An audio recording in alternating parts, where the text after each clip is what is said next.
भारत में लगभग 4 करोड़ से भी ज़्यादा केसेस पेंडिंग है। देश के सुप्रीम कोर्ट पे 69,000 केसेस पेंडिंग है, तो देश के सभी हाई कोर्टों को मिला के 55 लाख से भी ज़्यादा केसेस पेंडिंग है। और बात करें डिस्ट्रिक्ट कोर्ट की, तो डिस्ट्रिक्ट कोर्ट में 2.80 करोड़ से भी ज़्यादा केसेस पेंडिंग है। मतलब 4 करोड़ देश का परिवार न्याय की उम्मीद में बैठा है कि कब हमको न्याय मिले।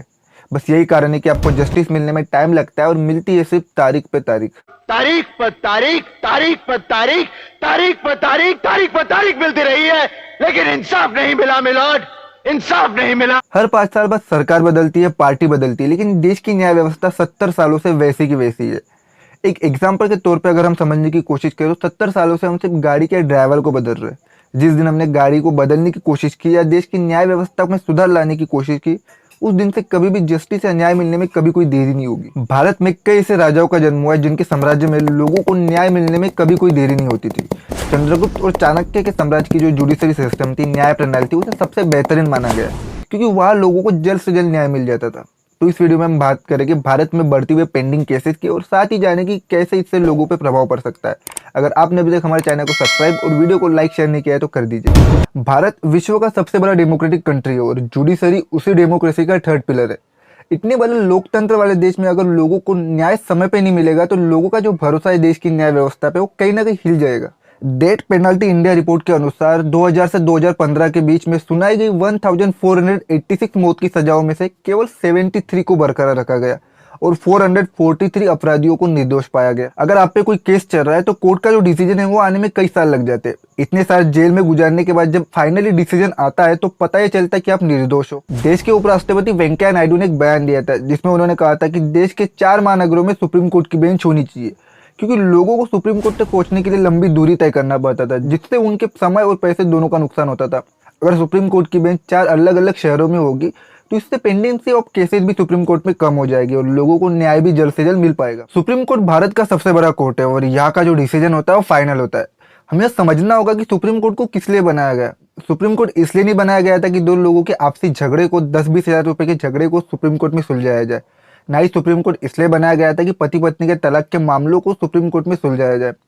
1950 में जब सुप्रीम कोर्ट की स्थापना की गई थी तब सुप्रीम कोर्ट का मुख्य काम था सेंट्रल गवर्नमेंट और स्टेट गवर्नमेंट के बीच होने वाले वाद विवाद को सुलझाना या 2 स्टेट गवर्नमेंट के बीच होने वाली समस्याओं को सुलझाना, या आर्टिकल 32 के तहत अगर हमारे कोई फंडामेंटल राइट का वायलेशन होता है, मौलिक अधिकारों का कोई उल्लंघन करता है, उन सब मामलों को देखने के लिए सुप्रीम कोर्ट को बनाया गया था जो कि ओरिजिनल जुरिडिक्शन में आते हैं, जो संवैधानिक है। लेकिन आर्टिकल 136 के कारण सुप्रीम कोर्ट में पेंडेंसी ऑफ केसेस इंक्रीज हो रहे हैं। आर्टिकल 136 जो स्पेशल लीव पिटीशन की बात करता है, उससे कोई भी व्यक्ति अपने केस को लेकर सुप्रीम कोर्ट पहुंच जाता है। अगर आपके पास पैसा है तो आप उसे खर्च करके हर छोटे से छोटे केस के लिए सुप्रीम कोर्ट का दरवाजा खटखटाएंगे। हाँ, लेकिन ये सुप्रीम कोर्ट पे भी डिपेंड करता है कि वो इन मामलों को सुने या नहीं सुने, लेकिन फिर भी एक क्लियरिटी होनी चाहिए जो यह बताए कि किस तरह के मामले सुप्रीम कोर्ट तक पहुंचे। देश में पेंडिंग ऑफ केसेस के कई कारण देखे गए हैं। इंडिया एक बढ़ती पॉपुलेशन वाली कंट्री और भारत की बढ़ती हुई जनसंख्या भी पेंडिंग ऑफ केसेस में डायरेक्टली इंपैक्ट करते हैं। लेकिन अगर हम पॉपुलेशन के रिस्पेक्ट में इंडिया में जजेस की संख्या देखें तो सिर्फ 17 ही है। और अगर हम चाइना और यूएसए के साथ कंपेयर करें तो यूएसए में 10 लाख लोगों के रिस्पेक्ट में 140 से भी ज्यादा जजेस है और चाइना में 10 लाख लोगों के रिस्पेक्ट में 160 से भी ज्यादा जजेस है। लेकिन भारत में सिर्फ 17 है। यूएसए जहाँ 33 करोड़ जनसंख्या वाला देश है, वही भारत 130 करोड़ की जनसंख्या वाला देश है। 1987 में लॉ कमीशन ने भी ये कहा था कि इंडिया में 10 लाख लोगों के रिस्पेक्ट में कम से कम 50 जजेस की संख्या तो होनी ही चाहिए। एक कारण ये भी है कि कोर्ट में सबसे ज्यादा सरकार के मामले देखे गए। सिर्फ अकेले रेलवे मिनिस्ट्री की 65,000 से भी ज्यादा केसेस कोर्ट में पेंडिंग है। इसके अलावा सर्विस से रिलेटेड मामले, 2 गवर्नमेंट डिपार्टमेंट के बीच के मामले या 2 पीएसयू के बीच वाद विवाद के मामले जो कोर्ट में पेंडिंग ऑफ केसेस को इंक्रीज करने का काम करते हैं। इन सभी मामलों को देखने के लिए देश में कोर्ट की संख्या काफी नहीं है। पॉपुलेशन तेजी से बढ़ रही है, अपराध तेजी से हो रहे हैं, इसलिए कोर्ट में केसेस भी ज्यादा आ रहे हैं। लेकिन इतनी बड़ी जनसंख्या को सुनने के लिए देश में जितनी कोर्ट की संख्या है वो काफी नहीं है। इसका एक कारण ये है कि जुडिशरी को दिए जाने वाला जो बजट है वो देश के टोटल बजट की सिर्फ 0.08% ही है। यही कारण है कि देश के जो सबऑर्डिनेट कोर्ट या डिस्ट्रिक्ट कोर्ट होते हैं वहाँ की जुडिशियल क्वालिटी काफ़ी लो होती है।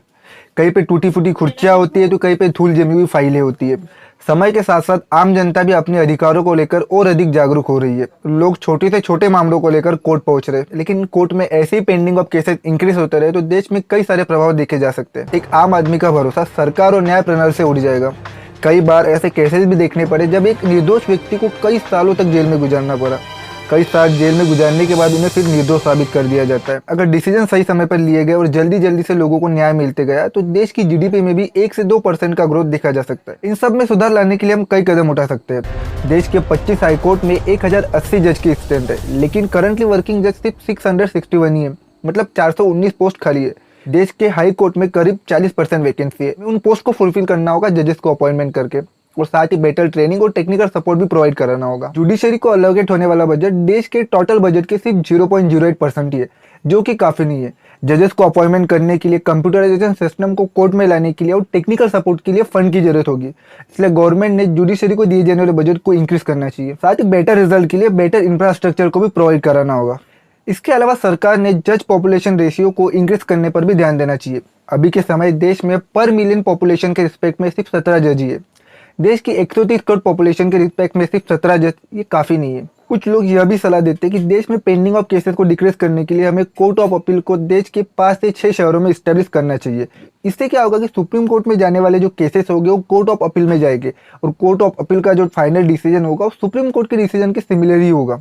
और आगे सुप्रीम कोर्ट में मामले तभी जाएंगे जब वो ओरिजिनल जुरिडिक्शन में आते हो या संवैधानिक हो। कोर्ट में बेटर इंफ्रास्ट्रक्चर प्रोवाइड करा के और डिस्ट्रिक्ट कोर्ट की जुडिशियल क्वालिटी को इंप्रूव करके प्रॉपर इन्वेस्टिगेशन और मॉडर्न टेक्नोलॉजी के थ्रू हम इंडिया के जुडिशियल सिस्टम यानी न्यायिक व्यवस्था में सुधार ला सकते हैं, जिससे कि पेंडिंग ऑफ केसेस में काफी कमी आएगी। तो उम्मीद करता हूँ आपको कंटेंट पसंद आया होगा। जाते जाते चैनल को सब्सक्राइब और वीडियो को लाइक शेयर करके जरूर जाए।